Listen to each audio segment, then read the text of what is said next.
പിതാവിന്റെയും പുത്രന്റെയും പരിശുദ്ധാത്മാവിന്റെയും നാമത്തിൽ ആമേൻ. എൻ്റെ പ്രിയപ്പെട്ടവരെ, ഇന്ന് ഓഗസ്റ്റ് 14 വ്യാഴാഴ്ച.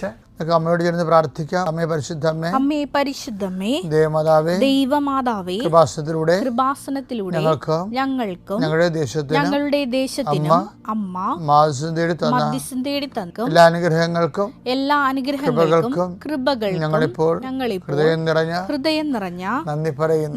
അമ്മേ പരിശുദ്ധമ്മേ, ദൈവമാതാവേ, 2004 ഡിസംബർ 7 ഉച്ചകഴിഞ്ഞ് 2:30 കൃപാസനത്തിൽ സംഭവിച്ച അമ്മയുടെ പ്രത്യക്ഷപ്പെടലിനെ കുറിച്ച് തിരുസഭയ്ക്ക് സമർപ്പിച്ചിരിക്കുന്ന പഠനരേഖകളുടെ മേൽ സഭാത്മകമായ പഠനം ആരംഭിക്കുവാൻ ഞങ്ങൾ പ്രാർത്ഥിക്കുന്നു.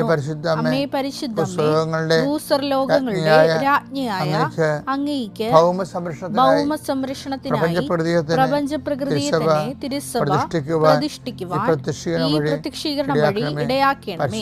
പരിശുദ്ധമ്മേ, ജപമാല മാതാവേ, സകല കൃപാസനം പ്രാർത്ഥനകളോടും ചേർത്ത് ഞങ്ങളിപ്പോൾ പ്രാർത്ഥിക്കുന്ന ഈ കുടുംബത്തിന്റെ പ്രത്യേക നിയോഗം. മക്കളെ,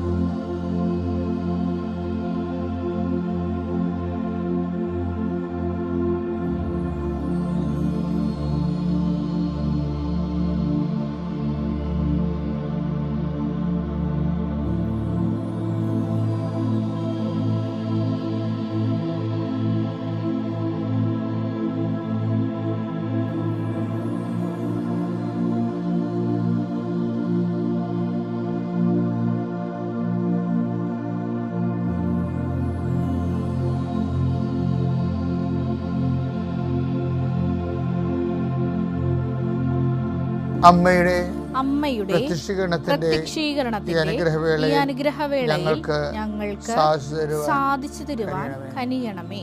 വിശ്വാസ പ്രമാണം.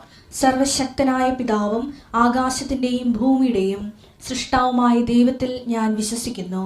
അവിടുത്തെ ഏകപുത്രനും ഞങ്ങളുടെ കർത്താവുമായ ഈശോമിശിഹായിലും ഞാൻ വിശ്വസിക്കുന്നു. ഈ പുത്രൻ പരിശുദ്ധാത്മാവിനാൽ ഗർഭസ്ഥനായി കന്യകാമറിയത്തിൽ നിന്ന് പിറന്ന് പൊന്തിയോസ് പീലാത്തോസിന്റെ കാലത്ത് പീഡകൾ സഹിച്ച് കുരിശിൽ തറയ്ക്കപ്പെട്ട് മരിച്ച് അടക്കപ്പെട്ട് പാതാളങ്ങളിൽ ഇറങ്ങി മരിച്ചവരുടെ ഇടയിൽ നിന്ന് 3-ാം നാൾ ഉയർത്ത് സ്വർഗത്തിലേക്ക് എഴുന്നള്ളി സർവശക്തിയുള്ള പിതാവായ ദൈവത്തിന്റെ വലതുഭാഗത്തിരിക്കുന്നു. അവിടെ നിന്ന് ജീവിക്കുന്നവരെയും മരിച്ചവരെയും വിധിക്കുവാൻ വരുമെന്നും ഞാൻ വിശ്വസിക്കുന്നു. പരിശുദ്ധാത്മാവിലും ഞാൻ വിശ്വസിക്കുന്നു.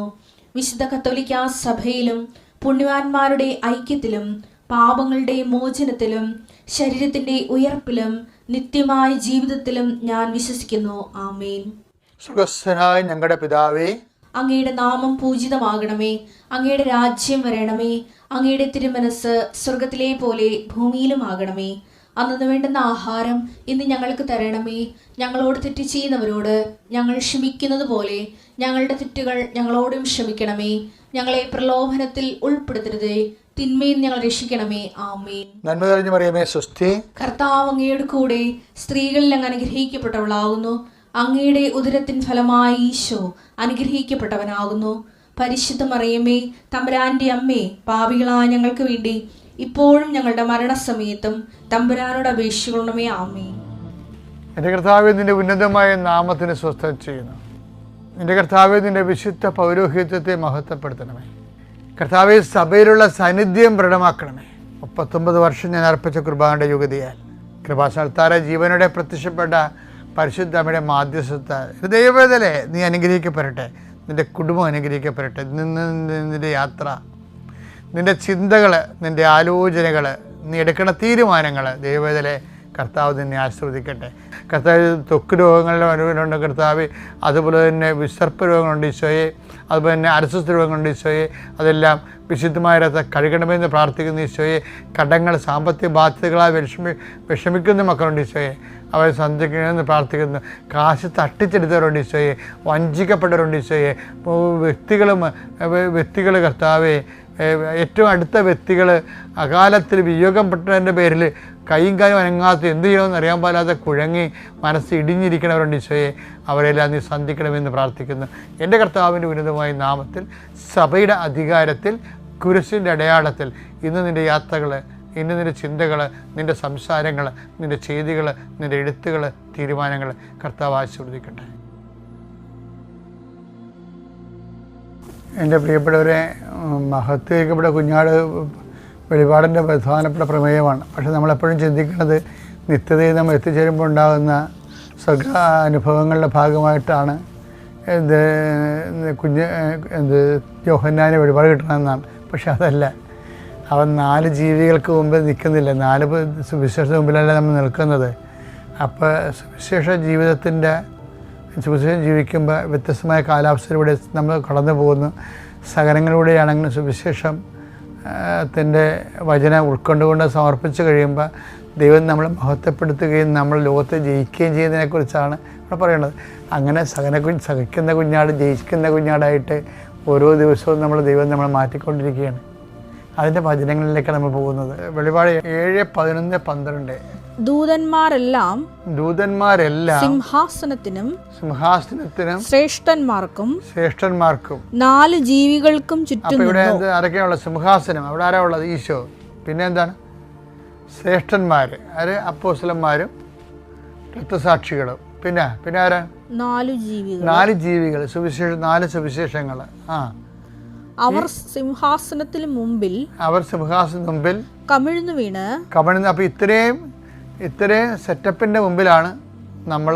ഇപ്പോൾ വചനമുണ്ട്, വചനം ജീവിച്ച വേദസാക്ഷികളും രക്തസാക്ഷികളുമായിട്ടുള്ള വിശുദ്ധന്മാരുണ്ട്. പിന്നെ എന്താണ്? സിംഹാസനമുണ്ട്. ഈ വചനം മാംസമായ ഈശോയുണ്ട്, മരണത്തെ ജയിച്ച കർത്താവ് ഈശോയുണ്ട്. അത്രയും മധ്യത്തിലാണ് നമ്മൾ നിൽക്കുന്നത്. അത് ഈ ഭൂമിയിൽ അങ്ങനെ തന്നെയാണ് നമ്മൾ ജീവിക്കണത്. എന്താ പറയണത്? എന്താ ദൈവത്തിന് പറയണത്? ആ വാചകം വായിച്ചേ. ആമേൻ. നമ്മുടെ ദൈവത്തിന് സ്തുതിയും മഹത്വവും ജ്ഞാനവും കൃതജ്ഞതയും. അപ്പൊ സ്തുതി, മഹത്വവും, പിന്നെ ജ്ഞാനവും കൃതജ്ഞതയും, ബഹുമാനവും അധികാരവും ആധിപത്യവും എന്നേക്കും ഉണ്ടായിരിക്കട്ടെ. ആമേൻ. ഇത് നമ്മുടെ ജീവിതത്തിൽ സംഭവിക്കുന്ന കളർ വ്യത്യാസങ്ങളില്ലേ, വ്യത്യസ്തങ്ങളായ കാലാവസ്ഥ. ഈ കാലാവസ്ഥകൾക്ക് ഒരു വ്യക്തികൾക്ക് പ്രാർത്ഥിക്കാൻ ഇത്രയും പ്രാർത്ഥനാ രീതികളുണ്ട്. നമ്മളെ സ്തുതി, മഹത്വം, പിന്നെ ജ്ഞാനം. അത് ധ്യാനമാണ്. ദൈവിക പദ്ധതികൾ അത് അതിനകത്ത് വരുന്നത് ഹൃദയത്തിൽ സംഗ്രഹിക്കുകയാണ്. മാതാവ് ടഫ് ടൈമില്ലേ, ടഫ് ടൈം വരുമ്പോൾ മാതാവ് എന്ത് ചെയ്യും? ഹൃദയത്തിൽ സംഗ്രഹിച്ചു അതിനെക്കുറിച്ച് ധ്യാനിച്ചുകൊണ്ടിരുന്നു. അതാണ് ലൂക്ക 2:19. ജ്ഞാനത്തിലാണ് ഈ ലൂക്ക 2:19 വരണത്. കൃതജ്ഞത, നന്ദി, ദൈവാനുഗ്രഹത്തിൻ്റെ നമ്മളെ പ്രതിനിധിയായിട്ട് പറയണ കൃതജ്ഞതയും ബഹുമാനവും അധികാരവും ആധിപത്യവും എന്നേക്കും ഉണ്ടായിരിക്കട്ടെ. എല്ലാം കുഞ്ഞാടൻ്റെ ക്വാളിറ്റീസാണ്. കാര്യം അവൻ ബഹുമാനത്തിന് മേൽ ബഹുമാനം നേടിയവനാണ്. അവനെന്താണ്? അവനെ തന്നെ ആകയാൽ ദൈവം അവൻ അത്യധികം ഉയർത്തിയെന്ന് പറഞ്ഞില്ലേ? അതാണ് ബഹുമാനം അവന് വരാൻ കാര്യം. അവന് ബഹുമാനം പറഞ്ഞത് എന്താണ്? ആകയാൽ ദൈവം അത്യധികം ഉയർത്തി, അഡീഷണലായിട്ട് അവനെ ഉയർത്തി. എന്താ കാര്യം? അവൻ പ്രകൃതിയ ദൈവമായിരുന്നു. ദൈവത്തോടുള്ള മുറുകെ പിടിക്കുന്ന കാര്യം പരിഗണിക്കാതെ അവൻ ദാസനായി മരണത്തോളം കുരിശുമരണത്തോളം കുഞ്ഞാടനെ ബലിയർപ്പിക്കപ്പെട്ട കുഞ്ഞാടായി അവൻ. അതുകൊണ്ട് എന്തു ചെയ്യും? ദൈവം അവനെ മഹത്വീകരിച്ചു. ആ മഹത്വം എന്നത് എങ്ങനെയാണ്? അവൻ കുഞ്ഞാടായി കഴിഞ്ഞപ്പോൾ ദൈവമാണ്. ആകയാൽ ദൈവം അത്യധികം ഉയർത്തി. എല്ലാ നാമങ്ങളെക്കാൾ ഉന്നതമായ നാമം അവിടത്തേക്ക് നൽകി. അപ്പോഴാണ് ഈ കുഞ്ഞാട് മഹത്വീകരിക്കപ്പെടുന്നത്. അതിനെ കൊല്ലപ്പെട്ടിട്ടും നിൽക്കും കുഞ്ഞാട് എന്ന് പറഞ്ഞാൽ മഹത്വീകരിക്കപ്പെട്ട കുഞ്ഞാടാണ്. അപ്പോൾ അത് നമ്മളും ചില സമയത്ത് ഈ മഹത്വീകരിക്കപ്പെട്ട കുഞ്ഞാടായി മാറും. 100 അനുഭവങ്ങൾ എനിക്കുണ്ടായിട്ടുണ്ട്.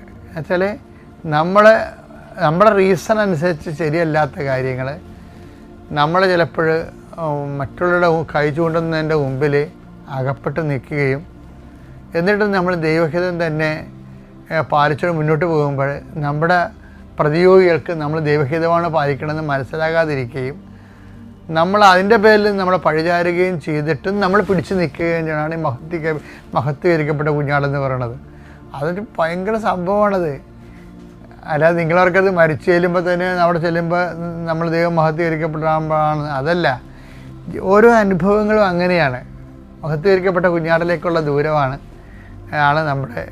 അതുകൊണ്ട് അവരുടെ പ്രാർത്ഥന എന്താണ്? സ്തുതിയും മഹത്വവും ജ്ഞാനവും കൃതജ്ഞതയും ബഹുമാനവും അധികാരവും ആധിപത്യവും. അധികാരം മരണത്തിന്റെ മേലും ഇവന് അധികാരം കിട്ടിയല്ല. അതുകൊണ്ട് തന്നെ മരണത്തിന്റെ മേലും എല്ലാവരുടെ മേലുമുള്ള മരിക്കുന്ന എല്ലാത്തിൻ്റെ മേലും ഇവന് ആധിപത്യമായി. അത് വല്ലാത്ത വെളിപാടെന്ന് പറഞ്ഞാൽ നമുക്ക് ഒന്നും പറയാം. മറ്റ് സുവിശേഷമായിട്ട് പഠിക്കുമ്പോൾ ഇതിൻ്റെ ഈ റെവലേഷൻ ലെവലെന്ന് പറയണത് ഒരു 3 ഇരട്ടിയോ മറ്റാണ് ഈ വെളിപാടിൻ്റെത്. കാര്യം ഇതിൻ്റെ ലോകസ്ഥാപനം മുതൽ ഒരുക്കിയിരിക്കുന്ന ദൈവം ഒരുക്കിയ സംഭവങ്ങളെല്ലാം കംപ്രൈസ് ചെയ്താണ് വെളിപാടിൽ വെക്കുന്നത്. അത് നമ്മളവർക്ക് അത് നമുക്കൊന്നും മനസ്സിലാകാത്തതാണ്. അത് ലോകത്തിന് നമ്മൾ മരിച്ചു ചെല്ലുമ്പോഴുള്ള സ്വർഗത്തിൻ്റെ കാഴ്ചകളാണ്. ഒന്നുമല്ല, ഈ മഹത്വീകരിക്കപ്പെട്ട കുഞ്ഞാടൊക്കെ അനുദിനം നമ്മുടെ ജീവിതത്തിൽ നമ്മൾ യേശുക്രിസ്തുവിനെ ഏറ്റെടുക്കുന്നവൻ, സ്വീകരിക്കുന്നവൻ കടന്നു പോകുന്ന ഓരോ ആധ്യാത്മിക കാലാവസ്ഥകളാണ്. അവിടെയൊക്കെ എല്ലാം കുഞ്ഞാട് വിജയിച്ച് നിന്നിട്ട് അവിടെയാണ് അതിനുള്ള പ്രാർത്ഥനയാണ് ആമേൻ. എന്ത് കിട്ടിയാലും ആമേൻ എന്ന് പറയും. ഇപ്പം പിടിയിടില്ലേ? ഓക്കെ.